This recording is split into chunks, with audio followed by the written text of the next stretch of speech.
நல்ல தகப்பனே, சர்வ வல்லமை உள்ள எங்கள் ஆண்டவரே, அருமையான நேரத்திற்காக உமக்கு ஸ்தோத்திரம். கிருபையுள்ள கரத்தில் எங்களை தாழ்த்துகிறோம். நீர் மாத்திரம் மகிமைப்படுவீராக. ஆண்டவரே, எங்களுக்கு தேவையான வார்த்தைகளை பரிசுத்த ஆவியானவர் எங்கள் மத்தியில் பேசும்படி நாங்கள் செபிக்கிறோம். ஆண்டவரே, எங்கள் காதுகள் விருத்தச்சேதனம் பண்ணப்படுவதாக. ஆண்டவரே, எங்கள் காதுகள் திறக்கப்படுவதாக. உம்முடைய ஞானமுள்ள, உம்முடைய கிருபையுள்ள, தயவுள்ள, போதிக்கிற, கண்டித்து உணர்த்துகிற உம்முடைய வார்த்தைகள் எங்கள் மத்தியில் கடந்து வரும்படி நாங்கள் செபிக்கிறோம். எங்கள் ஆண்டவர் இயேசு கிறிஸ்துவின் நாமத்தில் பிதாவே, அல்லேலூயா. மத்தேயு எழுதின சுவிசேஷம் 3ஆம் அதிகாரம் 9வது வசனத்தில், ஆபிரகாம் எங்களுக்கு தகப்பன் என்று உங்களுக்குள்ளே சொல்லிக்கொள்ள நினையாதிருங்கள். தேவன் இந்த கல்லுகளினாலே ஆபிரகாமுக்கு பிள்ளைகளை உண்டு பண்ண வல்லவராய் இருக்கிறார் என்று உங்களுக்கு சொல்லுகிறேன் அப்படின்னு.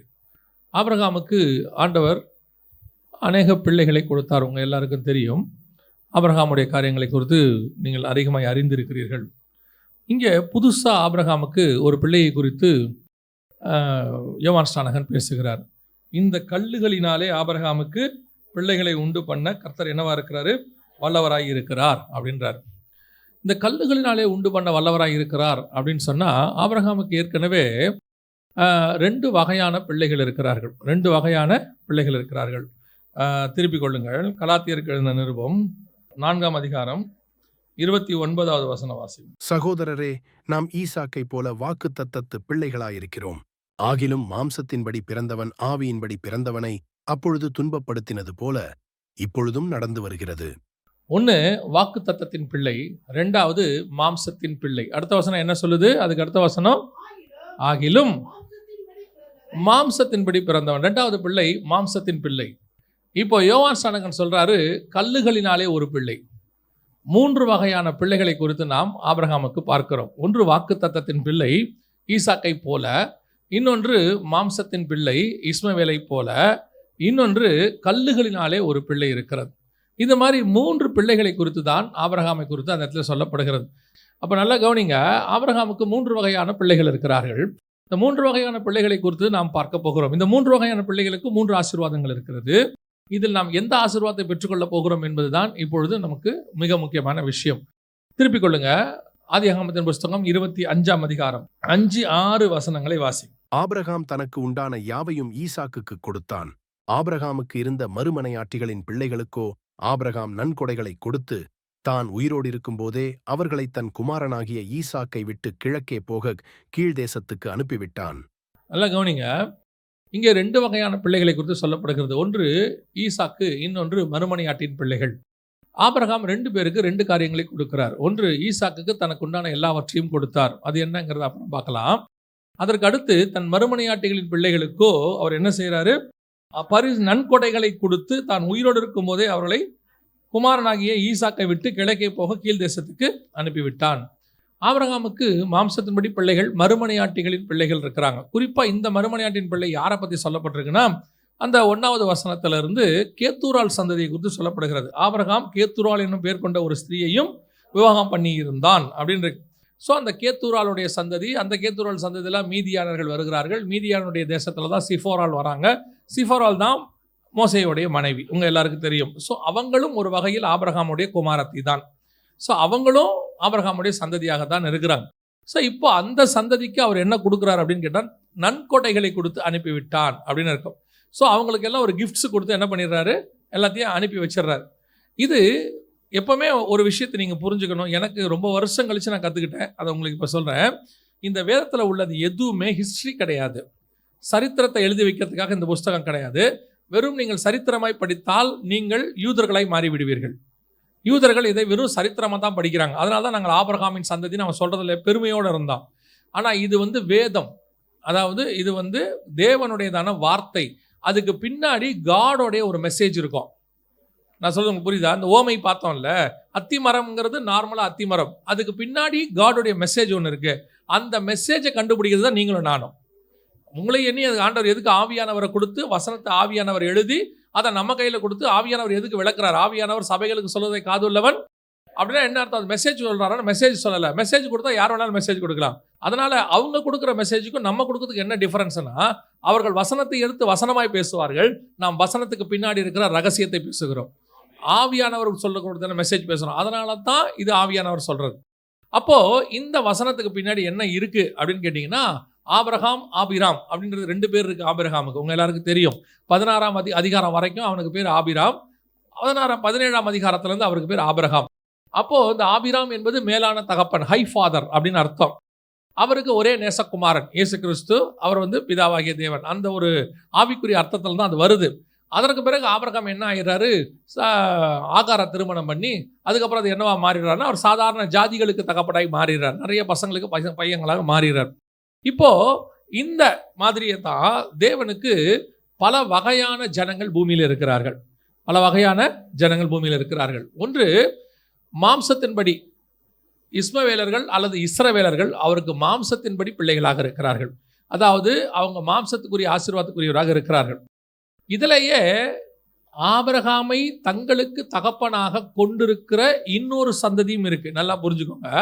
இப்போ நான் சொன்னல மீதியானர், கேத்தூரால் சந்ததி. இப்போ நமக்கு தெரிஞ்சிருக்கிறபடி, நமக்கு புரிஞ்சிருக்கிறபடி நமக்கு இஸ்மவேல் தெரியும், நமக்கு ஈசாக்கு தெரியும். மீதியானருக்கும் ஆபிரகாம் தான் தகப்பன் நமக்கு தெரியுமா? இப்படி தியானிச்சா மட்டும்தான் நமக்கு என்ன செய்யுது தெரியுது. இந்த மாதிரி ஆபிரகாம் வழியா எத்தனையோ சந்ததி உலகம் முழுக்க போயிருச்சு, அவங்களுக்கு முன்னாடி போயிருச்சு. இப்போ இங்கேயே பாருங்க, ஆபிரகாம் கேத்துரால் என்னும் பேர் கொண்ட ஸ்திரியை விவாகம் பண்ணினான். அவள் அவனுக்கு சிம்ரானையும் யக்ஷானையும் மேதானையும் மீதியானையும் இஸ்பாக்கையும் சூவாகையும் பெற்றாள். புரியுதா? அவங்க இங்க இந்த இடத்துல குறைஞ்சபட்சம் ஒரு 6-7 பேர் இருக்குது இல்லையா? இத்தனை சந்ததி ஆபிரகாம்லேருந்து புறப்பட்டு போயிருக்குது. நமக்கு தெரிஞ்சது ஈசாக்கு, இன்னொன்று இஸ்மவேல். இப்போ இந்த வசனத்தை வச்சு பார்க்கும்போது மீதியான். இந்த இடத்துல பாருங்க மேதானையும்னு இருக்கு. இந்த மேதானியர்கள் தான் மீதியன்ஸ் அப்படின்னு சொல்றது ஒரு குரூப் இருக்கு. மேதிய பெர்ஷியர்கள்லாம் சொல்றாங்கல்ல, அதையும் சொல்றாங்க. எது எப்படியோ ஆபிரகாம் வழியாக நிறைய சந்ததி இருக்குது. அந்த நிறைய சந்ததி உலக பிரகாரமான சந்ததி, ஈசாக்கு அல்லாத சந்ததி. ஈசாக்கு வேறு, ஈசாக்குக்கு தனக்கு உண்டான எல்லாவற்றையும் கொடுத்தான் அப்படின்னு இருக்குது. இது ஈசாக்கு அல்லாத மாம்சத்தின்படி உலகம் முழுக்க போகிற சந்ததி.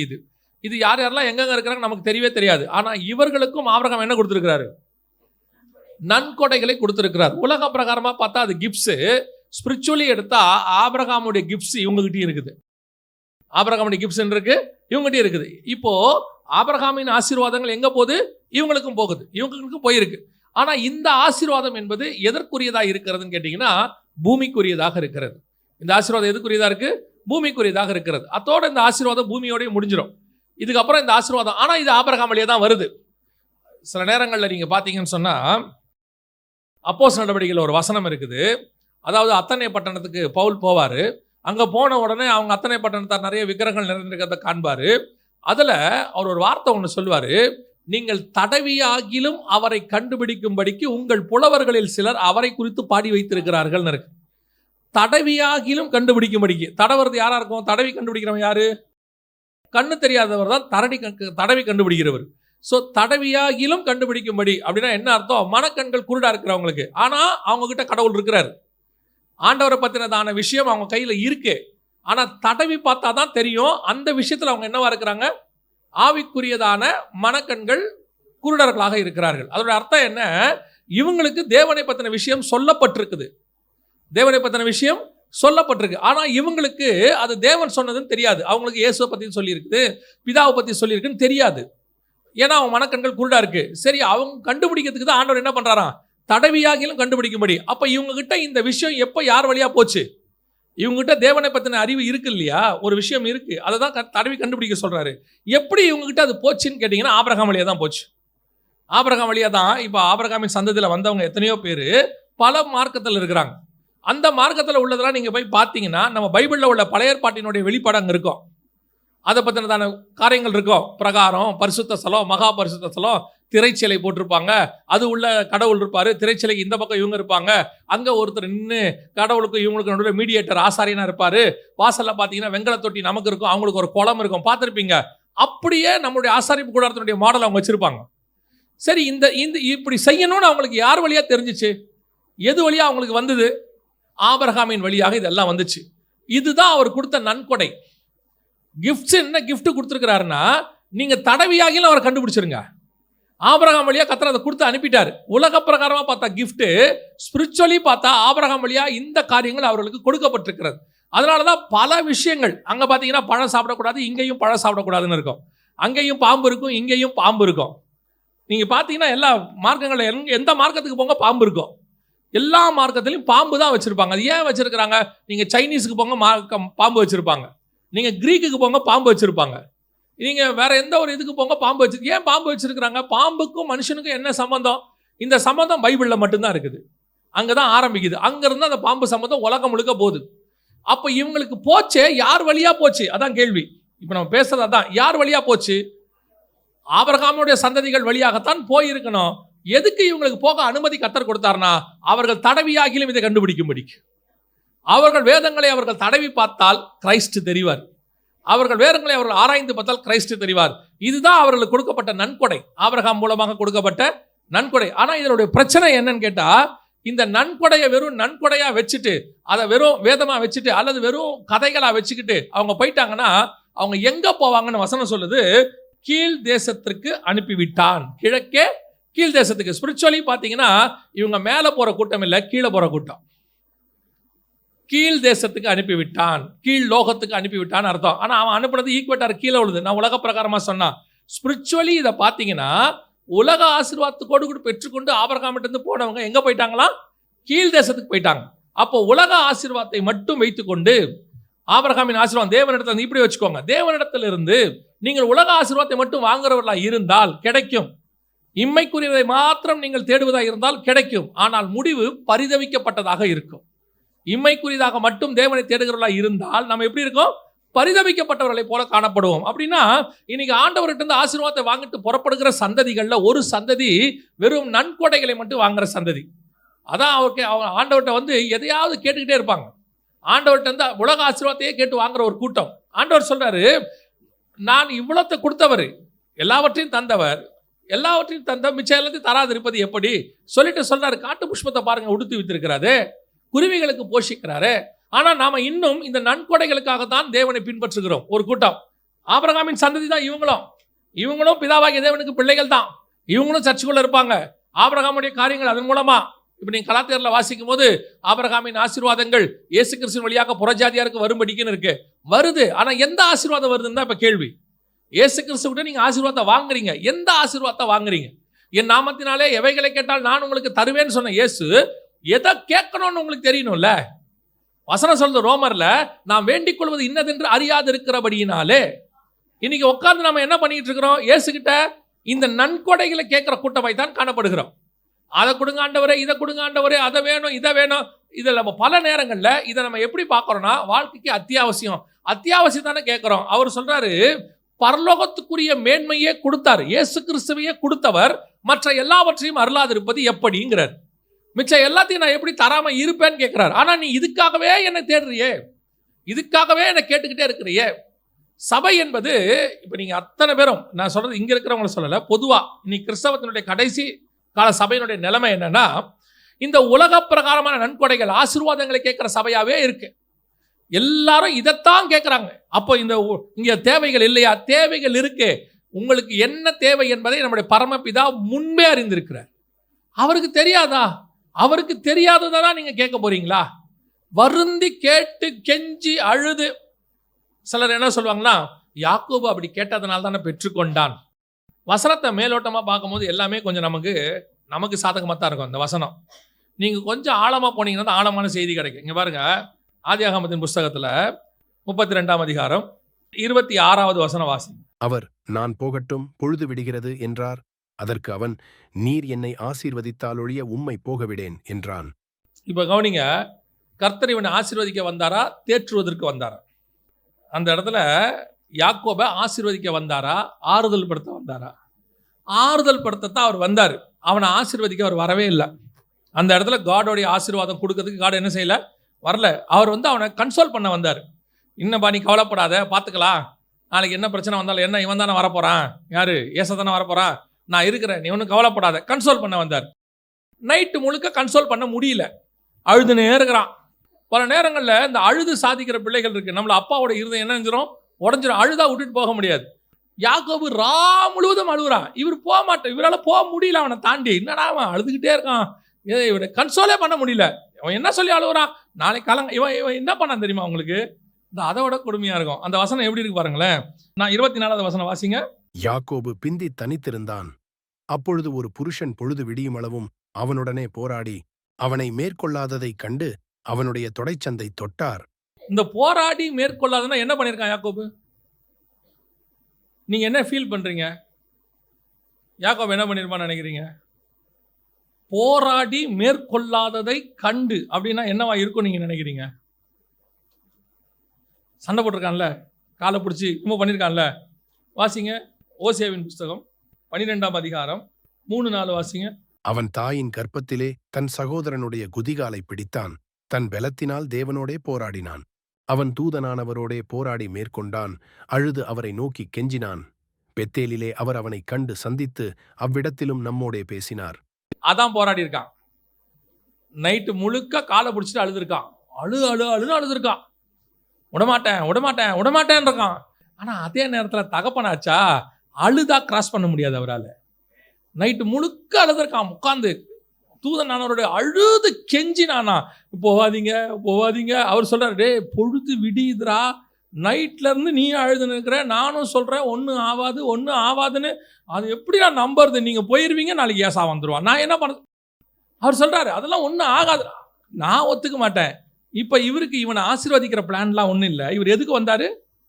ஆறுதல் படுத்துற பிளான். இப்ப இவன் என்ன கேட்கிறான்? 26வது வசனத்துல அவர் நான் போகட்டும் பொழுது விடுகிறது என்றார். அதற்கு அவன் நீர் என்ன ஆசீர்வத்தால் ஒழிய. இப்ப இவனுக்கு என்ன தெரியுது? இவர் ஒன்றும் ஆகாதுன்னு சொல்றாரு. ஆனா இவர் போயிட்டு ஏதாவது நடந்துருச்சுன்னா, பட் ஒன்று உண்மை. என்ன உண்மைன்னா, இவர் நீ ஆசீர்வாதமா இருப்பேன்னு சொல்லிட்டாரா நமக்கு ஒன்றும் ஆகாது. அந்த அறிவு இருக்குது. அதனால சொல்றான், நீர் என்னை ஆசீர்வத்தால் ஒழிய உண்மை நான். ஸோ இந்த இடத்துல இவருக்கு இவனை ஆசீர்வதிக்கிற பிளானே கிடையாது, கன்சோல் பண்ற பிளான். ஆசீர்வாதத்தை இவன் தான் கேட்டு வாங்குறான். புரியுதா உங்களுக்கு? அப்போ எப்படி நீங்கள் இதை சொல்கிறீங்க அப்படின்னா, 35ஆம் அதிகாரம், ஆதியாகமத்தின் புஸ்தகம் 35ஆம் அதிகாரம் 9-10 வசனங்களை வாசிங்க. தேவன் அவனுக்கு மறுபடியும் தரிசனமாகி, அப்போ அங்கே என்ன பண்ணாரு? அது அவன் கேட்டு வாங்கினது, இது இவரு வந்து விருப்பப்பட்டு ஆசீர்வதிக்கிறது. அவரை ஆசீர்வதித்து திருப்பி என்ன சொல்றாரு பாருங்க, ஆசீர்வதித்து, இப்பொழுது உன் பேர் யாக்கோபு, இனி உன் பேர் யாக்கோபு எண்ணப்படாமல் இஸ்ரவேல் என்று உனக்கு பேர் வழங்கும் என்று சொல்லி அவனுக்கு இஸ்ரவேல் என்று பேரிட்டார். இதைத்தான் அங்கேயும் சொன்னாரு. ஸோ நல்லா கவனிங்க, இந்த இடத்துல என்ன சொன்னாரோ அதே தான் இங்கேயும் இருக்கு. ஆனா அது இவன் கேட்டது, இது இவர் சொன்னது. நான் சொல்றது உங்களுக்கு புரியுதா? ஆசீர்வாதத்தை அவன் கேட்டது, இது இவர் சொன்னது. ஆனா அங்க ஆசீர்வதிப்பேன்னு சொல்லிட்டாரு, ஃபார்முலா எழுதியாச்சு. ஆக்டிவேட் ஆனது இங்கே தான் ஆச்சு. இங்கே தான் விஷயத்த சொல்றாரு. இப்போ என்ன சொல்றாரு?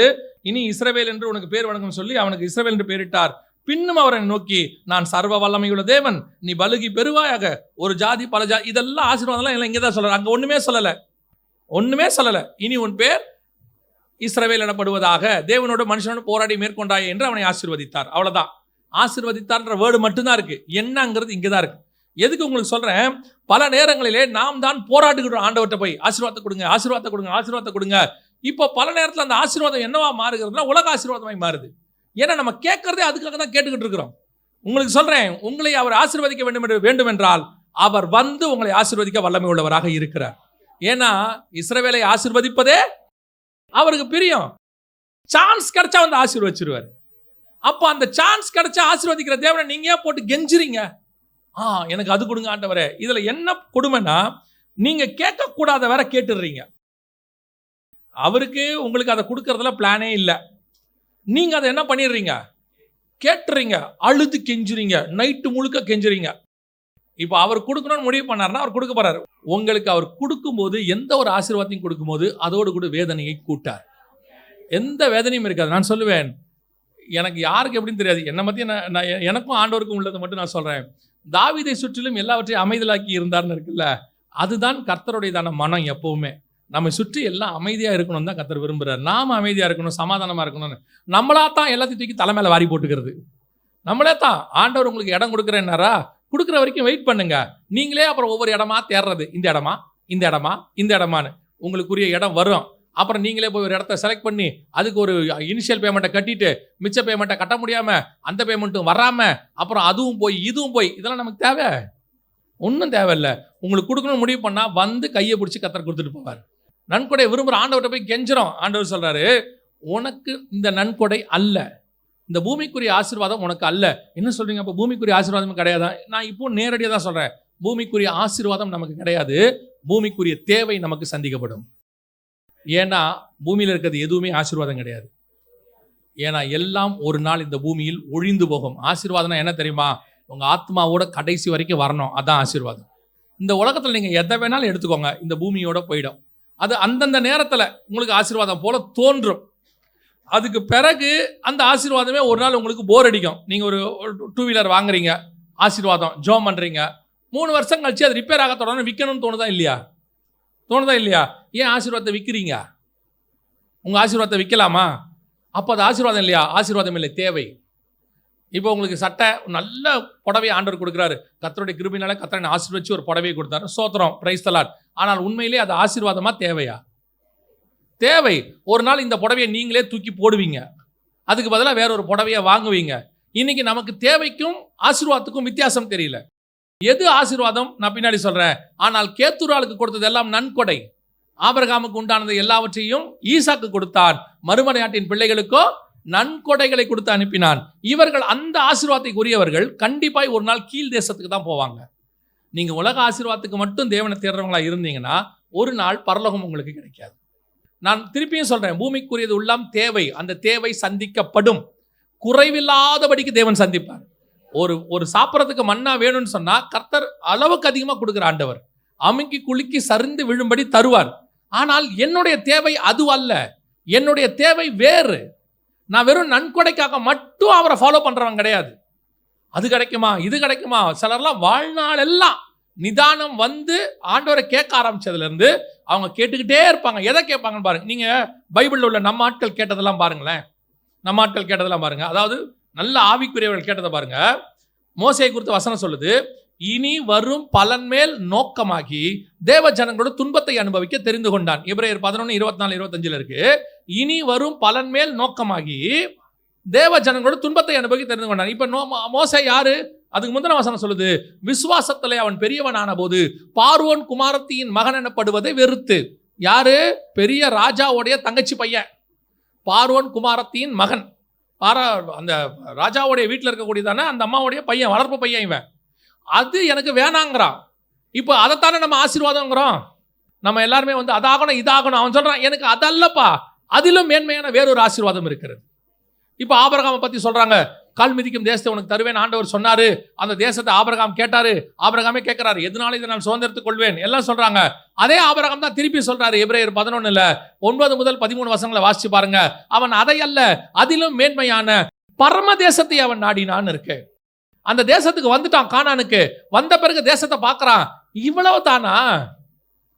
ஒரு நாள் அந்த தேசத்தை எப்படியாவது சுதந்திரிக்கணும்னு ஆசை இருந்துச்சு.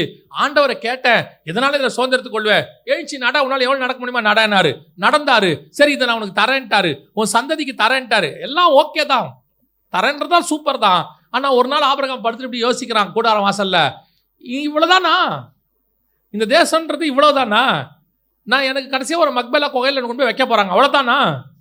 இப்பதான் அவனுக்கு தோணுது, இதை அல்ல, இதிலும் மேன்மையான பரம தேசத்தையே அவன் நாடினான். இவன் தான் அப்படி இருந்தான்னு பார்த்தா இவனுக்கு அப்புறம் ஈசாக்கு, யாக்கோபு எல்லாருமே அப்படிதான் இருக்காங்க. அவன் ஈசாக்கு யாக்கோபு என்பவர்களோடு கூட கூடாரங்களில் குடியிருந்தான். அவர்கள் தூரத்திலே அவைகளை கண்டு நம்பி அணைத்து கொண்டு விசுவாசத்தோடு கூட மரித்தார்கள். எல்லாருக்குமே தெரிஞ்சிருச்சு. ஈசாக்கை பார்த்து சொல்றாரு, இந்த தேசத்தை விட்டு நீ எங்கேயும் போகாத, இதை நான் உனக்கு தருவேன். அவனும் அப்படியே கேட்டான், விதைச்சான், ஆசீர்வாதம், ஐஸ்வர்யம்னா, அப்புறம் துறவை தோண்டுனா, எல்லாம் கிடைச்சிச்சு, ரெகோபோத்து எல்லாம் ஓகே. ஒரு நாள் ஈசாக்கு நினைக்கிறான், இவ்வளவுதானா? அப்ப என்ன ஆண்டவரே? இல்ல, தூரத்தில் ஒண்ணு இருக்குது, அதான் கைவேலை இல்லாத ஒரு தேசம், அஸ்திவாரம் உள்ள பட்டணம், நான் கட்டிக்கிட்டு இருக்கிறேன். பார்க்கறான், அதுதான் இப்ப முக்கியம் எனக்குன்றான்.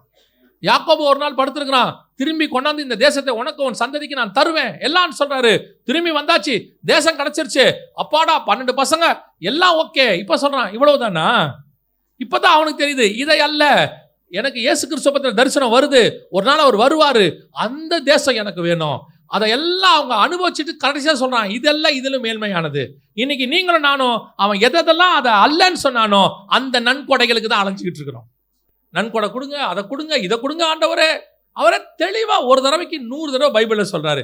மீன் கேட்டால் பாம்பை தருவானோ, இவ்வளவு விஷயங்கள் சொல்றாரு. ஆனால் நாம் இன்னும் நன்கொடைகளுக்கு அழைக்கிற அந்த சந்ததியாகவே இருக்கிறோம். இந்த சந்ததி என்ன சந்ததி? நன்கொடைகளுக்கு. ஆபிரகாம் நன்கொடைகளை கொடுத்து அனுப்பினான். இன்னைக்கும் ஆண்டவர் ஏதாவது கிடைக்குமா? பல நேரங்களிலே நம்முடைய எதிர்பார்ப்பு எப்பவும் கர்த்தரை நோக்கி மட்டும்தான் இருக்கணும்னு அவர் விரும்புகிறார். ஏன்னா இவர்கள் கொடுக்கறதை விட நிறைய கொடுக்கிறவர் அவர்.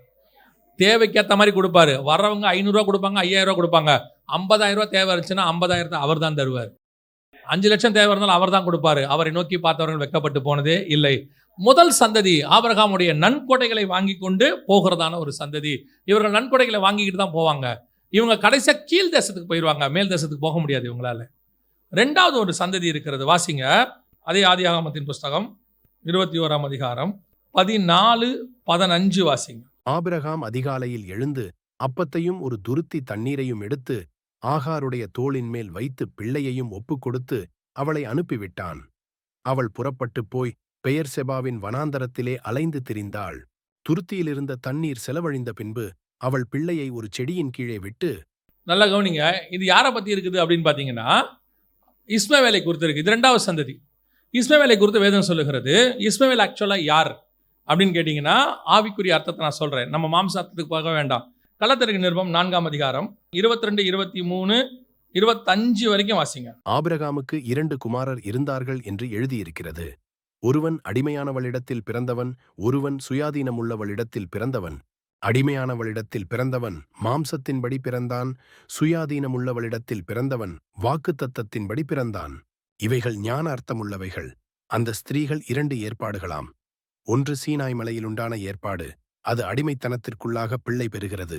அது ஆகார் என்பவள்தானே. ஆகார் என்பது அரபி தேசத்திலுள்ள சீனாய் மலை. அந்த ஆகார் இப்பொழுதிருக்கிற எருசலேமுக்குச் சரி, இவள் தன் பிள்ளைகளோடே கூட அடிமைப்பட்டிருக்கிறாளே. இது ரெண்டாவது நியாயப்பிரமாணத்தின் பிள்ளைகள். வசனம் தெளிவாக சொல்லுது. என்னவா இருக்குது? நியாயப்பிரமாணத்தின் பிள்ளைகள், மாம்சத்தின்படி பிள்ளைகள். இதுவும் ஆபிரகாமின் பிள்ளைகள் தான். நியாயப்பிரமாணமும் யாருக்குரியது தான்? தேவனுக்கு உரியது தான். தேவன் தான் நியாயப்பிரமாணத்தை கொண்டு வந்தார். 17ஆம் அதிகாரத்தில் ஆதியாகமத்தின் புஸ்தகத்தில் அவர் தான் கொண்டு வரார். நியாயப்பிரமாணத்தின் பிள்ளைகளும் கொஞ்சம் பேர் இருக்கிறார்கள். இந்த நியாயப்பிரமாணத்தின் பிள்ளைகளுக்கும் ஆசீர்வாதம் இருக்குது. என்ன இருக்குது? ஆசீர்வாதம் இருக்கிறது. அவர்களுக்கும் சில ஆசீர்வாதங்களை கர்த்தர் வச்சிருக்காரு. இப்போ கேத்தூரால் சந்ததின்றது பரிசுகளை கொடுத்து அனுப்பிட்டார். அவங்களுக்கு அதுக்கப்புறம் அவங்க ஒன்ஸ் ஃபார் ஆல் திரும்பி வரமாட்டாங்க. அவ்வளோதான், முடிஞ்சிருச்சு. அவங்களுக்கு பிளஸிங் வாங்கிட்டாங்க, ஒரு கிஃப்ட் வாங்கிட்டாங்க, போயிட்டாங்க, முடிஞ்சிருச்சு. ஆனால் இந்த சந்ததி இருக்கு பாருங்க, இது பிளஸிங் வாங்கிட்டு போன சந்ததி இல்லை, இது போயிட்டு திரும்பி வரும். எப்படி வந்துச்சு வாசிங்க. 25ஆம் அதிகாரம் ஆதியாகமத்தின் புஸ்தகம் 9வது வசனம் வாசிங்க. அவன் குமாரராகிய ஈசாக்கும் இஸ்மவேலும் மம்ரேக்கு எதிரான ஏத்தியனாக சோகாரின் குமாரனாகிய எப்ரோனின் குமரத்தில் உள்ள மக்பேலா என்னப்பட்ட குகையிலே அவனை. அப்போ இவன் மரிக்கும் போது 2 பேர் இருக்கிறாங்க. எல்லாரையும் அனுப்பி விட்டுட்டான்ல, ஆனால் இஸ்மவேல் போகவே இல்லை பாருங்க. இஸ்மவேல் என்ன செய்யல? போகலை. அப்போ கேத்தூரால் சந்ததி தான் போயிருக்குது கீழ் தேசத்துக்கு. இவன் என்ன செய்யல? இவன் கீழ் தேசத்துக்கு போல, இவன் வனாந்தரத்துக்கு போனான். எங்கே போயிட்டான்? வனாந்தரம். இது யாரை குறிக்குதுன்னா இஸ்மவேலர்களை குறிக்குது. இஸ்மவேலர்னா யாருன்னா இஸ்ரவேலர்களை குறிக்குது. என்னங்க கன்ஃபியூஸ் பண்ணுறீங்க? இஸ்மவேலா இஸ்ரவேலா அப்படின்னு கேட்டிங்கன்னா நியாயப்பிரமாணத்தை ஃபாலோ பண்ணுற இஸ்ரவேலர்களை தான் அது குறிக்குது. மாம்சத்தின்படி பிள்ளைகள் யாருன்னா இப்போ இருக்கிற இஸ்ரவேலர்கள், யூதர்கள் இப்போ இருக்கிறாங்கல்ல, இவங்க தான். இந்த கலாத்தியரில் 4ஆம் அதிகாரத்தில் பவுல் எழுதுறது இப்பொழுது இருக்கிற எருசலேமுக்கு சரி, அப்படிதானே எழுதுறாரு. 4:25 வாசிங்க. அந்த ஆகார் இப்பொழுது இருக்கிற எருசலேம்னா என்ன? யூதர்களுடைய தலைநகரம் இஸ்ரவேல். அந்த ஆகார் எதுக்கு அடையாளமாக இருக்கிறாங்கன்னா இஸ்ரவேலுக்கு அடையாளமாக இருக்கிறாங்க. புரியுதா? இதை நீங்கள் ஸ்பிரிச்சுவலாக புரிஞ்சாதான் உங்களுக்கு புரியும். அப்போ ஈசாக்கு யாருக்கு அடையாளமாக இருக்கிறா? நமக்கு அடையாளமாக இருக்கிறார். கீழே எழுதுற ஆவிக்குரிய பிள்ளைகள், இது மாம்சத்தின் பிள்ளைகள். இஸ்மவேல் மாம்சத்தின் பிள்ளைன்றதுனால யூதர்கள் மாம்சத்தின் பிள்ளைகளாக இருக்கிறாங்க. ஈசாக்கு வாக்குத்தத்தத்தின் பிள்ளை, அது உங்களை என்னையும் குறிக்கிறது. அதைத்தான் அவர் அந்த இடத்துல எழுதுறாரு. அப்போ இந்த மாம்சத்தின் பிள்ளைகளுக்கும் ஒரு ஆசீர்வாதத்தை ஆபிரகாம் கொடுத்து அனுப்புறாரு. என்ன கொடுத்தாரு? ஒரு துருத்தி தண்ணீரையும் அப்பத்தையும் கொடுத்து வனாந்தரத்துக்கு அனுப்பி விட்டாரு. இது எதுக்கு அடையாளமா இருக்குது? யூதர்களை உலக பிரகாரமாக கர்த்தர் என்ன பண்றாரு? வனாந்தரத்துக்கு அனுப்பிட்டாரு. எப்ப அனுப்பிட்டாரு? வாக்குத்தத்தத்தின் பிள்ளை பிறந்த உடனே அதை அனுப்பிட்டார். யார் வாக்குத்தத்தத்தின் பிள்ளை? ஈசாக்கு. யாரு? நம்மளை குறிக்குது. சபை வந்த உடனே இஸ்ரவேல் வனாந்தரத்துக்கு போயிடுச்சு 2000 வருஷம். என்ன கொடுத்து அனுப்பிட்டாரு? ஒரு துருத்தி தண்ணீரையும் ஒரு அப்பத்தையும். அதாவது அப்பங்கிறது நியாயப்பிரமாணத்துக்கு அடையாளமா இருக்குது. அந்த வார்த்தையை, ஒரு வார்த்தையும் உடன்படிக்கையும் அவங்களோட பண்ணிட்டு அனுப்பிச்சு விட்டார்.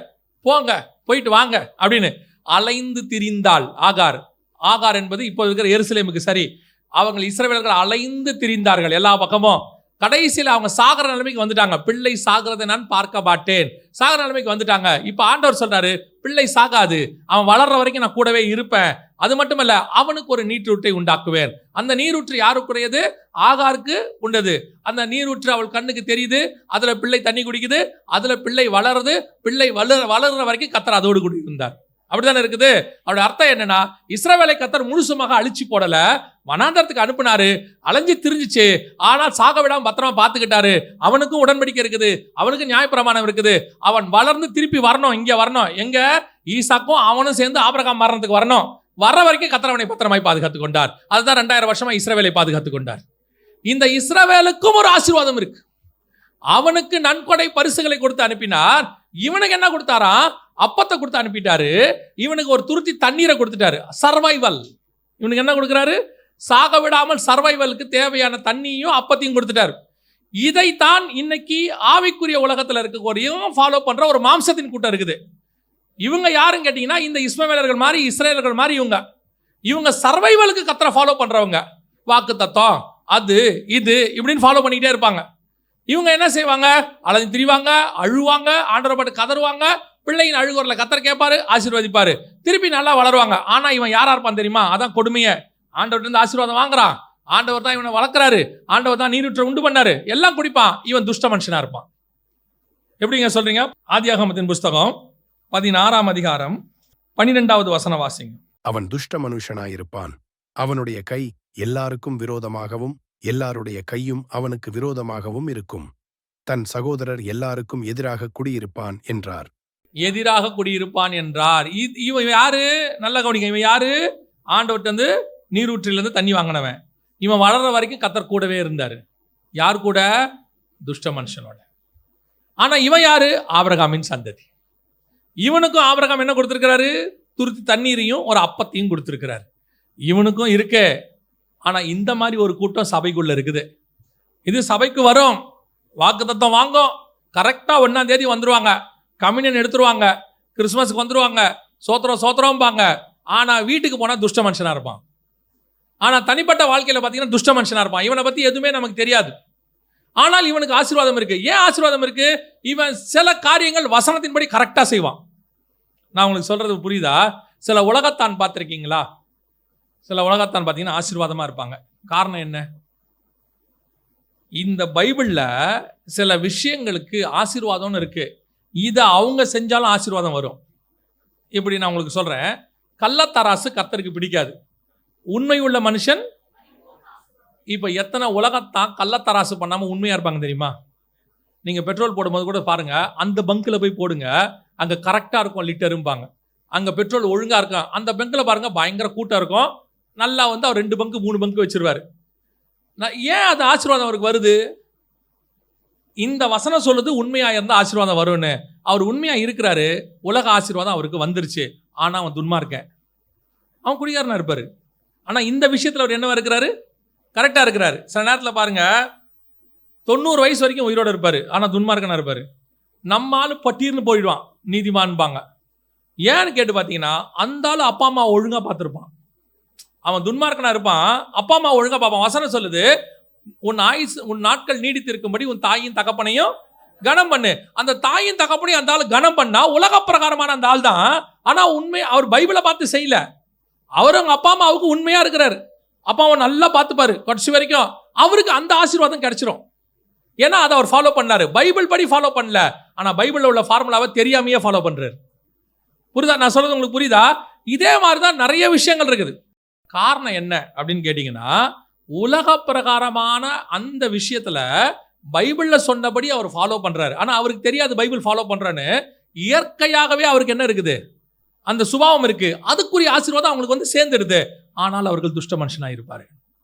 இந்த மாதிரி தான் இஸ்ரவேலன் இருக்கிறானே, இப்ப இருக்கிற இஸ்ரவேலன், இவன் நிறைய விஷயத்துல துஷ்டன், ஆனா வசனத்துல ஃபாலோ பண்றதுல கரெக்டா இருப்பான். அப்ப உலக பிரகாரமா இவனுக்கு வர வேண்டிய ஆசீர்வாதம் என்ன செஞ்சிடுது? வந்துடுது. இப்ப நீங்க பாருங்க, ஏழைகளுக்கு நல்லா கொடுங்க, தான தர்மம் பண்ணுங்கன்னா உங்களுக்கு ஆசீர்வாதம் உலக பிரகாரமா வரதானே செய்யுது. உலகத்தான் எத்தனை பேருக்கு ஆசீர்வாதம் வந்துடுது. அவன் மற்ற விஷயத்துல மாட்டிப்பான், அது வேற விஷயம். ஆனா இந்த விஷயத்துல அவன் ஆசீர்வாதமா இருப்பான். அதே மாதிரி தான் நியாயப்பிரமாணம் என்பது மாம்சத்துக்குரியது. மாம்சத்தின்படி ஆசீர்வதிக்கப்படுறவங்க சர்ச்சில் இருக்காங்க. இவங்க என்ன பண்ணுவாங்க, கரெக்டா சில விஷயங்கள் கரெக்டா வர்ற சில ஆட்கள்லாம் பார்த்தீங்கன்னா சம்பளம் வந்த உடனே எதுக்கு எடுக்க மாட்டாங்க, ஃபர்ஸ்ட் தசமம் எடுத்து ஒரு கவரில் போட்டு மேலே வச்சிருவாங்க. தேவை வந்தால் கூட அதை எடுக்க மாட்டாங்க. அதை கொண்டு வந்து சர்ச்சில் தான் போடுவாங்க. அவங்க பாருங்க பின்னாட்களில் உண்மையிலே ஆசீர்வாதமாக இருப்பாங்க. எதுக்கு சொல்ல வரேன், உலக பிரகாரமாக அவர்கள் துஷ்டர்களாக இருந்தாலும் சில ஆசீர்வாதங்கள் அவர்கள் பெற்றுக்கொள்ளத்தான் செய்கிறார்கள். அதான் மாம்சத்துக்குரிய ஆசீர்வாதம். இப்போ இவனை துஷ்ட மனுஷன் ஒரு துருத்தி தண்ணி ஒரு அப்பத்தை கொடுத்து ஆண்டவர் அனுப்பிட்டாரு. இப்போ இவனுக்கும் 12 கோத்திரம், இவனையும் ஆசீர்வதிப்பேன், இவனும் பெருகுவான், எல்லா ஆசீர்வாதம் இவனுக்கு இருக்குது. ஆனால் இவன் ஆசீர்வாதம் என்பது இங்கே இருக்கிற எருசலேம் மாதிரி இதோட முடிஞ்சிடும். இந்த எருசலேமை சுற்றி எப்பவும் சண்டை நடந்துருக்கோம், எல்லாம் நடந்திருக்கோம், எல்லாம் போய் போராடிட்டே இருப்பாங்க. ஆனால் அது பாட்டுன்னு இருக்கும். அந்த மாதிரி ஆட்கள் எங்கே இருக்குது, சபைக்குள்ளேயும் இருக்கு. இங்கே வருவாங்க, எல்லாம் செய்வாங்க. ஆனால் வீட்டுக்கு போனால் துஷ்ட மனுஷனாக இருப்பான். இங்கே அவனை மாதிரி ஒரு நல்லவனை நீங்கள் பார்க்கவே முடியாது, நம்பவே முடியாது. சில ஆட்கள்லாம் இப்போ வீட்டில் வேற மாதிரி இருக்கான், இங்கே வேற மாதிரி இருக்கான். அது எப்படி தான் நடக்குது நமக்கே தெரியாது. அப்படி ஒரு ஆனால் நீங்கள் பார்த்தீங்கன்னா நம்ம இங்கே கேட்டோம்னா ஒரு ஆசீர்வாதமாக தான் இருப்பார் பார்க்கறதுக்கு. இதுதான் இன்னைக்கு நடக்குது.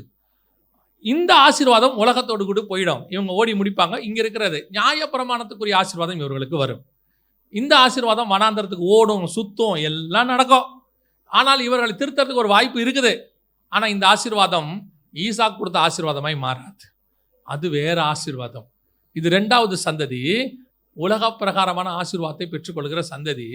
ஆனால் கர்த்தரால் வளர்க்கப்படுது. ஒன்ஸ் ஃபார் ஆல் கேத்துரால் மாதிரி அனுப்பின சந்ததி அல்ல. இது கர்த்தர் கவனிச்சுக்கிட்டே இருப்பாரு. இவனை ஒரு நாள் திருப்பி கொண்டு வரதுக்கு வாய்ப்பு இருக்குது. இளையகுமாரன் மாதிரி தான். இளையகுமாரன் எல்லாம் கொடுத்துட்டார், ஆண்டவர் அனுப்பி விட்டாரு. ஆனால் அந்த தகப்பனுக்கு நல்லா தெரியும், ஒரு நாள் கண்டிப்பா நீ வருவ என்கிட்ட. ஏன் நீ இப்ப துன்மார்க்க, ஒரு நாள் திருந்தி வருவ. நியாயப்பிரமாணம் ஒருவேளை இப்போ இப்படி இருக்குது. புதிய எருசலேமை எடுத்து பாருங்க. நியாயப்பிரமாணம் மதில் சுவராகவும் சுயாதீன பிரமாணம் அஸ்திவாரமாகவும் இருக்கிறது. அப்பனா என்ன அர்த்தம், ரெண்டும் சேர்ந்து ஆபிரகாமை அடக்கம் பண்ணினார்கள் மக்பேலா குகையில. ரெண்டும் சேர்ந்து தான் புதிய எருசலேமாக இருக்க போகிறது. அல்லேலூயா. இது ஒரு நாள் திருத்தத்துக்கு வாய்ப்பு இருக்குது, நல்ல வாய்ப்பு இருக்குது. ஆண்டவர் கொண்டு வருவதுக்கு வாய்ப்பு இருக்குது. நீங்க நினைச்சுக்காதீங்க திருத்தத்துக்கு வாய்ப்பு இருக்குது, நம்ம இப்ப துன்மார்க்கமா இருக்கலாமான்ட்டு. திருந்தாம போறதுக்கும் வாய்ப்பு இருக்குது, நமக்கு தெரியாது. இதுவே ரட்சணிய நாள். இந்த துன்மார்க்கமால் இருந்துகிட்டு ஆசீர்வாதத்தையும் அனுபவிக்கிறது ரொம்ப டேஞ்சர். ஏன் தெரியுமா, இவங்களுக்கு திருந்தறதுக்கு பல நேரத்தில் கஷ்டம். அதான் கர்த்தர் ஆசீர்வதிக்கிறாரு. அப்போ பல நேரங்களில் இந்த துன்மார்க்கன் ஆசீர்வதிக்கப்படுவது நமக்கு வேதனையாக மாறிடும். அல்லேலூயா. கடைசியாக ஒன்று இருக்குது, சொல்லி வாசிக்க நான் முடிக்கிறேன். அதே ஆதியாகமத்தின் புஸ்தகம் 25ஆம் அதிகாரம் 6வது வசனத்தை வாசிங்க. ஆபிரகாமுக்கு இருந்த மறுமனையாட்டிகளின் பிள்ளைகளுக்கோ ஆபிரகாம் நன்கொடைகளை கொடுத்து தான் உயிரோடு இருக்கும்போதே அவர்களை தன் குமாரனாகிய ஈசாக்கை விட்டு கிழக்கே போக கீழ்தேசத்துக்கு அனுப்பிவிட்டான். 5வது வசனம், ஆபிரகாம் தனக்கு உண்டான யாவையும் ஈசாக்குக்கு கொடுத்தான். இதுதான் உங்களுக்கு எனக்குமான ஆசீர்வாதம். ஈசாக்கு யாரு, வாக்கு தத்தத்தின் பிள்ளை. அங்க வாசிச்சோம் இல்லையா, எபிரேயர் 4 வாசிச்சோம் இல்லையா, 22 அங்க வசனது 2 ஞானார்த்தம் உள்ளவைகள். ஒன்று மாம்சத்தின்படி பிறந்தவன், இன்னொன்று வாக்கு தத்தத்தின் பிறந்தவன். அது ஈசாக்கு. ஈசாக்கு என்பது உங்களை எண்ணி குறிக்கிறது, வாக்கு தத்தத்தின் பிள்ளைகள். இஸ்மவேல் என்பது இஸ்ரவேலை குறிக்கிறது, மாம்சத்தின் பிள்ளைகள்.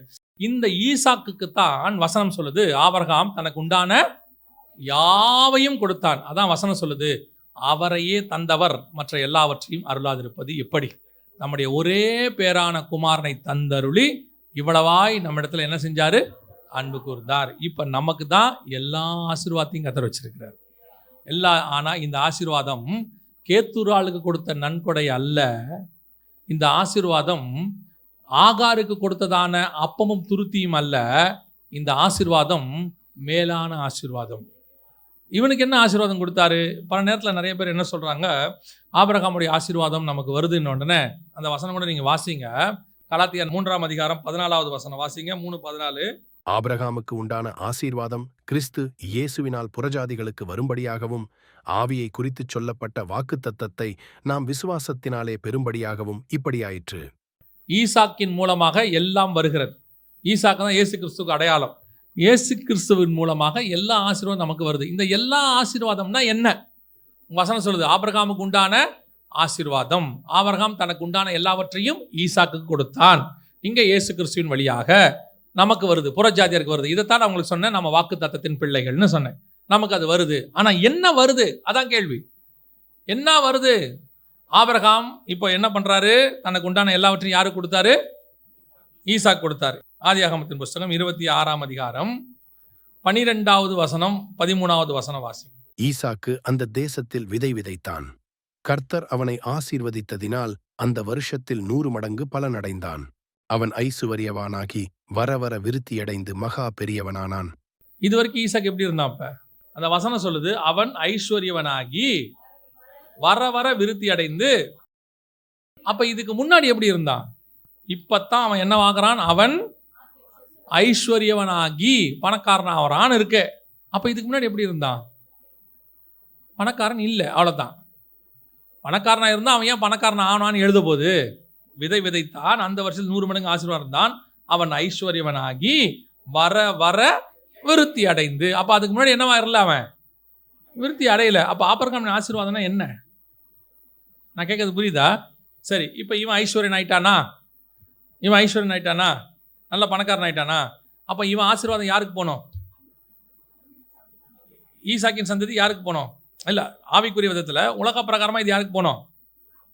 யாக்கோபுக்கு போனோம். யாக்கோபு என்ன சொல்கிறான்? நான் கோலும் கையுமாய் இந்த யோர்தானை கடந்து வந்தேன். அப்போ அந்த ஆசீர்வாதம் யாருக்கு வரல? யாக்கோபுக்கு வரல. அவன் சொல்கிறான், நான் 2 பெரும் பரிவாரங்களோடு திரும்பி வந்தேன். அப்படின்னா என்ன அர்த்தம்? ஈசாக்குடைய ஆசீர்வாதம் யாருக்கு போல? யாக்கோபுக்கு போல. ஆபிரகாம் என்ன வேலை பார்த்தாரு? அவர் என்ன வேலை பார்த்தாருன்னு அங்கே இல்லை. அவர் பணக்காரனாக இருந்தார், அவள் தான் இருக்குது. செல்வச்சியமானாக இருந்தார், அவ்வளோதான் இருக்கு. ஈசாக்கு என்ன வேலை பார்த்தாரு? விவசாயி. யாக்கோபு என்ன வேலை பார்த்தாரு? அப்போ இவர் வேலைக்கும் அவர் வேலைக்கும் சம்மந்தமே இல்லை. ஆபிரகாம் வேலைக்கும் ஈசாக்கு வேலைக்கும் சம்மந்தமே இல்லை. புரியுதா? அப்போ ஆபிரகாம் பணம் ஈசாக்கு வந்துச்சுன்னு இல்லை, ஈசாக்கு பணம் யாக்கோபுக்கு போகவே இல்லை. சரி, யாக்கோபுடைய பணம் ஆசீர்வாதம் யாருக்கு போகணும்? நியாயமா அடுத்து யாருக்கு போகணும்? சேஷ்டபுத்திர பாகம் யாருக்கு? யாக்கோபின் ஆசீர்வாதம் யோசேப்புக்கு போச்சு. அவன் தான் சேஷ்டபுத்திர பாகம். யூதா ஜனத்திரல் அதிகமாக இருந்ததுனால அவன் ராஜ்ய பாரமும், சேஷ்டபுத்திர பாகம் யோசேப்புக்கு போச்சுன்னு பைபிள் சொல்லுது. புரியுதா உங்களுக்கு? அப்போ யோசேப்புக்கு யாக்கோபுடைய ஆசீர்வாதம் போகணும்னா யோசேப்பு எப்படி போனார் எகிப்துக்கு? அவர் அங்கே போய் பிரதமர் ஆயிட்டாரு. அப்போ யாக்கோபின் ஆசீர்வாதம் யாருக்கு போல? யாக்கோபே அரிசி கட்டி யார்கிட்ட போனாரு? அப்போ யாக்கோபினுடைய உலக ஆசீர்வாதமோ ஈசாக்கின் உலக ஆசீர்வாதமோ அவங்க பிள்ளைகளுக்கு என்ன செய்யல? போகலை. அப்போ ஆபிரகாம் தனக்கு உண்டான எல்லாவற்றையும் ஈசாக்கு கொடுத்தான். ஆபிரகாமின் ஆசீர்வாதம் இயேசு கிறிஸ்துவின் வழியா புறஜாதியாருக்கு வருதுன்னா என்னத்தை குறிக்குது? அவர் உலக ஆசீர்வாதத்தை பற்றியே பேசலை. அது முழுக்க முழுக்க வாக்கு தத்தத்தை குறித்து பேசுகிறது. உன் சந்ததி வானத்து நட்சத்திரத்தை போல இருப்பார்கள், பலுகி பெருகுவார்கள். இது எல்லாம் ஸ்பிரிச்சுவல் பிளெஸிங். அந்த ஸ்பிரிச்சுவல் பிளெஸிங் தான் ஆபிரகாம் மேல இருந்தது ஈசாக்கு மேலையும், ஈசாக்கு மேல இருந்தது யாக்கோப் மேலையும், யாக்கோப் மேல இருந்தது யோசேப்பு மேலையும், அது இயேசுவின் வழியா நம்ம மேலையும் அது இருக்கிறது. அல்லேலூயா. இப்ப நாம எதை எதிர்பார்த்துட்டு இருக்கிறோம்? ஆபிரகாமின் ஆசீர்வாதங்கள் அப்படின்னு சொல்லி எதை எதிர்பார்த்துட்டு இருக்கிறோம்? இந்த பூமிக்குரிய ஆசீர்வாதத்தை பத்தி பார்த்துட்டே இருக்கோம். ஆபிரகாம் தனக்கு உண்டான எல்லாவற்றையும் ஈசாக்கு கொடுத்தாரா? என்னன்னா தன்னுடைய சேஷ்டபுத்திர பாகம் தனக்கு உண்டானக்கு பிறகு உன் சந்ததி வானத்து நட்சத்திரத்தை போல இருக்கும், உன் சந்ததியை பெருக பண்ணுவேன். இது யாருக்கும் இஸ்மவேலுக்கும் போகல, கேத்துராளுக்கு போல யோசேப்புக்கு போச்சு. கம்யூனியன் கொண்டாந்து கொடுக்குறாரு. யார் கொடுக்குறா? மெல்கிசேதேக்கு கொண்டாந்து கொடுக்குறாரு. யார்கிட்ட கொடுக்குறாரு? ஆபிரகாம்கிட்ட. இந்த கம்யூனியன் அடுத்து யார் கையில் கொடுத்தாங்க? இந்த கம்யூனியன் அடுத்து யார் கையில் கொடுத்தாங்க? அடுத்து கடைசியா இயேசு கிறிஸ்து எடுத்து நம்ம கையில் கொடுத்தார். இயேசு கிறிஸ்துவின் வழியாக ஆபிரகாமின் ஆசீர்வாதம் நமக்கு வந்துருச்சு. நான் சொல்றது உங்களுக்கு புரியுதா? கம்யூனியன் எடுத்து இயேசு எங்க கொடுக்குறாரு? கம்யூனியன் எடுக்கிறத பற்றி எந்த புக்கில் வருது? கம்யூனியன் எடுக்கிற அந்த முறை எந்த புக்கில் வருது? கொரிந்தியருக்கு வருது. கொரிந்தியர் யாரு? இஸ்ரவேலா புறஜாதியா? புறஜாதி. அப்போ பவுல் புறஜாதி எழுதும்போது என்ன எழுதுறாரு? உங்களுக்கு ஒப்புவித்ததை கர்த்தரிடத்தில் பெற்றுக்கொண்டேன். அப்போ கர்த்தர் யாருக்கு ஒப்புவிக்க சொன்னாரு? புறஜாதிக்கு ஒப்புவிக்க சொன்னாரு. எதை ஒப்புவிக்க சொல்றாரு? கம்யூனியன். கம்யூனியன் என்பது உடன்படிக்கை. இந்த உடன்படிக்கை ஃபர்ஸ்ட் யார்கிட்ட கொடுக்கப்பட்டது? ஆபிரகாம்கிட்ட கொடுக்கப்பட்டது. ஆபிரகாமுக்கு கொடுக்கப்பட்ட அந்த ஆசீர்வாதம் இயேசு கிறிஸ்துவின் வழியாக புறஜாதியார் நம்ம கிட்ட வந்து சேர்ந்துருச்சு. அதான் கலாத்தியர் 4. இப்போ புரியுதா உங்களுக்கு கர்த்தர் சொன்னது வசனம்? அப்போ ஆபிரகாம் தனக்கு உண்டான எல்லாவற்றையும் ஈசாக்கு கொடுத்தான்னா உலக ஆசீர்வாதம் அல்ல. அப்படி பார்த்தா யூதர்களை விட ஆசீர்வாதமான உலக பிரகாரமான மக்கள் இருக்கத்தான் செய்கிறாங்க. நான் சொல்றது உலக ஆசீர்வாதம் இல்லை, வேதம் சொல்லக்கூடியது முழுக்க முழுக்க ஆவிக்குரிய ஆசீர்வாதம். நீங்கள் சொல்ற உலக ஆசீர்வாதம் நிச்சயம் ஒரு நாள் இல்லாமல் போகும். ஒன்று அதை விட்டு உங்களை போகும், இல்லை நீங்க அதை விட்டுட்டு போயிடுவீங்க. ஒரு உலக ஆசீர்வாதம் ஒரு நாள் உங்களை விட்டு அது போகும், இல்லையா? ஒரு நாள் வரும் நீங்கள் அதை விட்டு விட்டு போவீர்கள். ஆனால் ஒரு ஆசீர்வாதம் நீங்களும் அதை விட்டு போக முடியாது, அதுவும் உங்களை விட்டு போக முடியாது. அதுதான் இயேசு கிறிஸ்துவின் மூலமாக வந்த ஆசீர்வாதம். அந்த ரட்சிப்பின் அனுபவம், ஞானஸ்நானம், பரிசுத்தாவின் அபிஷேகம், நித்திய ஜீவன், பரலோகம், வாக்குத்தத்தம் பண்ணப்பட்டது. இது எதுவும் வேற யாருக்கும் கிடையாது. கேத்தூரால் சந்ததிக்கும் கிடையாது, இஸ்மவேல் சந்ததிக்கும் கிடையாது. ஈசாக்கின் சந்ததி ஆகிய நமக்கு அது கொடுக்கப்பட்டிருக்கிறது. அப்ப நம்ம எதை ஆசீர்வாதமா பார்க்கணுங்கிறத இப்ப கேள்வி. சபை எதுக்கு பின்னாடி ஓடிட்டு இருக்குது? இந்த கேத்தூராளுக்கு கொடுத்தது ஓடுது இல்லையா? இந்த இஸ்மவேலுக்கு கொடுத்தது ஓடுது. அது வேணும், இது வேணும், அது வேணும். இப்பவும் சொல்றேன், அவன் வனாந்தரத்தில் அலைந்து திரிகிறவன், இவன் கீழ் தேசத்துக்கு போகிறவன், இவன் மட்டுமே வாக்குத்தத்தம் பண்ணப்பட்ட தேசத்தில் குடியிருக்கிறவன். உங்களுக்கு எனக்கு வாக்குத்தத்தம் பண்ண தேசம் இனி வருகிறதா இருக்கிறது. இன்னைக்கு நம்ம எதுக்கு பின்னாடி ஓடுறோம்? படிப்பு, அந்தஸ்து, புகழ், பணம். நீங்க என்ன வேணா படிங்க, முடியும் போது என்ன சொல்ல போறாங்க? டாக்டர் செத்துட்டார், அப்படிதானே? டாக்டர் செத்துட்டார், அத்தோடு அவர் வாங்கின பட்டமும் செத்து போச்சு. அதுக்கப்புறம் அவருக்கு பேர் பாடி. டாக்டரை எப்போ எடுப்பீங்கன்னு கேட்க மாட்டாங்க, பாடி எப்போ எடுப்பீங்க தான் கேட்பாங்க. MBBS, FRCS, லண்டன் ரிட்டனை எப்போ எடுப்பீங்கன்னு கேட்கவே போகிறதில்ல. அவர் மெக்கானிக்கல் இன்ஜினியர் எப்போ எடுப்பீங்கன்னு கேட்க போகிறதில்ல. AI டெக்னாலஜி முடிச்சிருக்காரு, அவர் எப்போ எடுப்பீங்கன்னு கேட்க போகிறதில்ல. பாடி எப்படி எடுப்பீங்க? நீங்கள் மரிக்கிறதோடு கூட இந்த பூமியில் நீங்கள் பெற்றுக்கொண்ட எல்லா ஆசீர்வாதமும் மரித்து போகும், அத்தனையும் காணாமல் போகும். உங்கள் பிள்ளைகள் மரிக்கும் போது அவங்களுக்கு சேர்த்து வச்ச சொத்துகளும் மரித்து போகும். ஆனால் உங்களோடு கூட சேர்ந்து பரலோகத்துக்கு வரப்போகிற ஆசீர்வாதம் இருக்கே, அதுதான் மெய்யான ஆசீர்வாதம். அதை கொடுக்கும்படி தான் கர்த்தர் உங்களை அழைச்சிருக்கிறார். அப்போ இந்த பூமிக்குரியதெல்லாம் தேவைகள், அந்த தேவை சந்திக்கப்படும். அப்பப்போ என்ன தேவையோ அப்பப்போ ஆண்டவர் அதை தருவார். நம்மகிட்ட பிரச்சனை என்னன்னா, பின்னாடி வர தேவையை இப்பயே கொடுத்துட்டா நல்லா இருக்குமேன்னு கேட்குறீங்க. நீங்கள் பார்த்துக்கிட்டே இருந்ததுனா எனக்கு நான் சந்தோஷமாக இருப்பேன், வருமா வராதான்னு தெரியாது. அப்புறம் என்ன விசுவாச சந்ததி? 20 உன்னை பாதுகாத்த ஆண்டவர், 40 பாதுகாத்த ஆண்டவர், 60 பாதுகாக்க வல்லமை உள்ளவராய் இருக்கிறார். 20 உன் ஞான வேலை செய்யல, என்ன ஆகும்ட்டு? விசுவாசம் இருந்துச்சுல, 60 அந்த விசுவாசம் இருக்கணும். அவர் நீதிமானின் சந்ததியை ஒரு நாளும் அப்பத்துக்கு இறைஞ்சதை கர்த்தர் கை விட்டதே கிடையாது. இன்னைக்கு நீங்கள் எல்லாரும் சேர்ந்து உங்களை அறியாமலேயே ஒன்னு கேத்தூரால் சந்ததியா இருக்கிறீங்க, இல்லைன்னா என்னவா இருக்கிறீங்க? ஆகாரின் சந்ததியா இருக்கிறீங்க. ஈசாக்கின் சந்ததியா நீங்கள் இன்னும் மாறவே இல்லை. ஈசாக்கின் சந்ததி உலகத்துக்குரியது அல்ல, அது வானத்துக்குரியது. உலகத்துக்குரியது தேவைகள் எல்லாம் சந்திக்கப்படும். இன்னைக்கு ஒன்னு கேத்தூரால் சந்ததி, இல்லையா ஆகாரின் சந்ததி. 2ல தான் இருக்கு. இன்னைக்கு எங்க இருக்கு ஈசாக்கின் சந்ததி? எங்க இருக்கு விசுவாசம்? இன்னைக்கு நான் பேசுறது முழுக்க முழுக்க விசுவாசிகளுக்கு தான் பேசுறேன். இன்னைக்கு சபை நீங்கள் கேத்தூரால் சந்ததியாகவோ அல்லது இஸ்மவேலின் சந்ததியாகவோ இருக்கிறதுனால தான் இவ்வளோ பிரச்சனை சபையில். தேவனுடைய சந்ததி உள்ளவன் இதை செய்யவே மாட்டான். தூரத்தில் அவைகளை கண்டு நம்பி அணைத்து கொண்டு ஒரு நாள் கர்த்தர் எனக்கு தருவார்னு விசுவாசத்தோட காத்திருப்பான். கர்த்தர் கொண்டு வந்து தருவார். அவர் தராம வேறு யார் கொடுக்க போறாரு சொல்லுங்க? நமக்கு தராம கர்த்தர் வேறு யார் ஆசீர்வதிக்க போறாரு? இன்னைக்கு இந்த 2 சந்ததிக்குள்ள இருந்து நீங்க 3வது சந்ததிக்குள்ள வாங்க. உலக ஆசீர்வாதத்தை பத்தி கவலையே படாதீங்க. அது தேவை, என்ன தேவையை கர்த்தர் கொடுப்பாரு. நான் இன்னைக்கு நிக்கிற இந்த இடத்துல இருந்து நாங்கள் சொல்றேன், உங்களுக்கு கோடிகள்ல தேவைனா கூட கர்த்தர் தருவார். ஆனா அது தேவையா இருக்கணும், அது ஊழியத்தின் தேவையா இருக்கணும், உங்க வாழ்க்கைக்கு தேவையா இருக்கணும், அது கர்த்தர் சொல்றதா இருக்கணும். கோடிகள்ல தேவைப்பட்டா கூட கர்த்தர் தருவார். எத்தனை லட்சம் வேணுமோ கர்த்தர் தருவார். ஆனா அது தேவையா இருக்கணும். ஆனா நீங்க தேடி போய் ஓடி அலைஞ்சு திரிஞ்சு இன்னைக்கு எத்தனை பாவம் விசுவாசிகள்லாம் தெரியுமா? அப்படியே பிபி சுகரோட இருக்குது. முதல் 10 தேதிக்குள்ள கடக்கிறதுக்குள்ள உயிர் போய் உயிர் வருது விசுவாசி. வர்ற சம்பளத்தை வச்சுக்கிட்டு பிள்ளைக்கு ஃபீஸ் கட்ட முடியாம, வாடகை கட்ட முடியாம, அதை பண்ண முடியாம, இதை பண்ண. நான் சொல்றேன், அவ்வளோ கூட நடத்த முடியாத தேவனை ஆராதிக்கவே கிடையாது. அவர் 40 வருஷம் சும்மா சாப்பாடு போட்ட ஆண்டவர். எத்தனை பேருக்கு? 6 லட்சம் புருஷருக்கு சாப்பாடு போட்டவர். 5000 பேருக்கு சும்மா சாப்பாடு அள்ளி போட்ட தேவன், மீனையும் சாப்பாட்டையும் கொடுத்த தேவன். அவர் ஒரு 4 பேர் உள்ள குடும்பத்தை நடத்துறதுக்காக கஷ்டப்படுத்த போறாரு. ஒரு 40 வருஷம் நடத்த மாட்டாரா? இன்னைக்கு விசுவாசம் இல்லாத ஒரு கூட்டம் இருக்கு. கேத்தூரால் கூட்டம், பரிசுகளை வாங்குற ஒரு கூட்டம், இன்னொரு கூட்டம் ஆகார் கூட்டம். ஆனால் உங்களை என்னையும் கர்த்தர் எப்படி அழைச்சிருக்கார் தெரியுமா? ஈசாக்கின் கூட்டமாக அழைச்சிருக்கிறார். வாக்கு தத்தத்தின் சந்ததியாய் இருக்கிறார். அழைத்தவர் உண்மை உள்ளவர், ஒரு நாளும் கர்த்தர் கைவிடவே மாட்டார். அல்லேலூயா. நமக்கு திருப்பியும் சொல்றேன், நமக்கு என்ன தேவையோ அதை கர்த்தர் கொடுப்பார். அல்லேலூயா.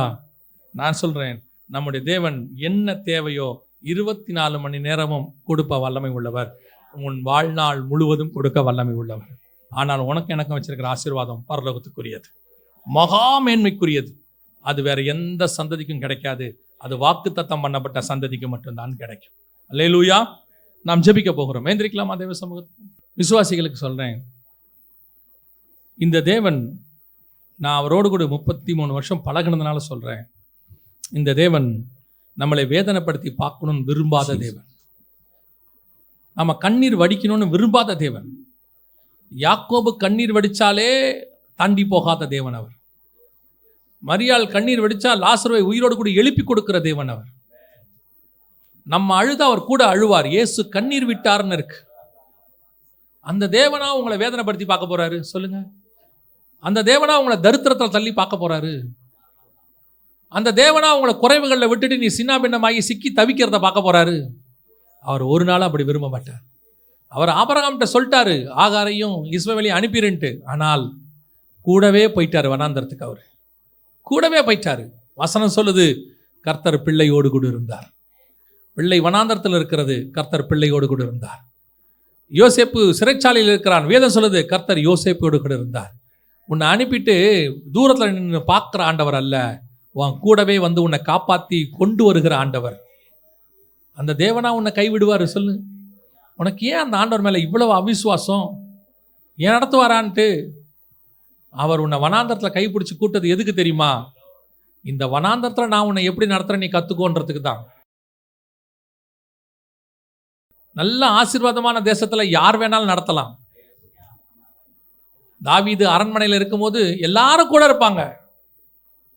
ஆனால் வனாந்தரத்தில் கர்த்தர் தான் கூட இருப்பார். அதான் சொல்கிறேன் உங்களுக்கு. இன்னைக்கு ஏன் வனாந்தரத்தின் பாதையில் நடத்துறாருன்னா, நான் கூட எப்படி இருந்து உன்னை காப்பாத்துறேன்னு பாருன்றாரு. பாரு, தகப்பன் தன் பிள்ளையை சுமப்பது போல எப்படி சுமக்கிறேன்னு பாரு. அந்த தேவன் உனக்கும் அதுதான் வாக்கு பண்றாரு. அவர் ஒரு நாள் உன்னை கைவிட மாட்டார். சொன்ன வாக்கு தத்தத்தின் பிள்ளையா நீ நான் இருக்கணும், அவ்வளோதான். நம்ம அப்படியே வனாந்தரத்துக்கு போய் அப்படியே ஆகார மாதிரி அலைஞ்சு திரியிறவங்களா இருக்கக்கூடாது. விசுவாசத்தோடு கூட, விசுவாசத்தோடு கூட அவர் எனக்காக யாவையும் செய்து முடிப்பார். நான் உனக்கு சொன்னதை செய்யும் அளவும் உன்னை கைவிடுகிறதில்லை. எவ்வளவு பெரிய வார்த்தை பாருங்க. சொன்னதும் செய்யும் அளவும் நான் கைவிடுகிறதில்லை. உனக்கு வாக்கு பண்ணவைகளில் எல்லாம் நிறைவேற போகிறது. ஆண்டவர் ஒருவேளை உங்களுக்கு நிறைய காரியம் சொல்லியிருப்பாரு, கொஞ்சம் தாமதமாகும். என்ன, அவர் நேரம் இன்னும் வரலன்னு அர்த்தம், அவ்வளோதான். அவிசுவாசப்படாதீங்க. ஆகாரின் சந்ததியா மாறிடாதீங்க. கேத்தூரால் சந்ததியா மாறிடாதீங்க. ஈசாக்கின் சந்ததியாக கர்த்தர் எனக்கு எல்லாத்தையும் தந்திருக்கிறாரு. நான் முற்றிலும் ஜெயம் பெறுவேனுங்கிறதான அந்த விசுவாசத்தோட நாம் ஒப்பு கொடுத்து நாம் ஜெபிக்க போகிறோம். ஆண்டவருக்கு நேராக கரங்களை உயர்த்தி, ஆண்டவரே, நீர் சொன்னவைகளில் ஒன்றும் தவறி போகாது. நீர் வாக்கு பண்ணவைகளில் ஒன்றும் தவறி போகாது.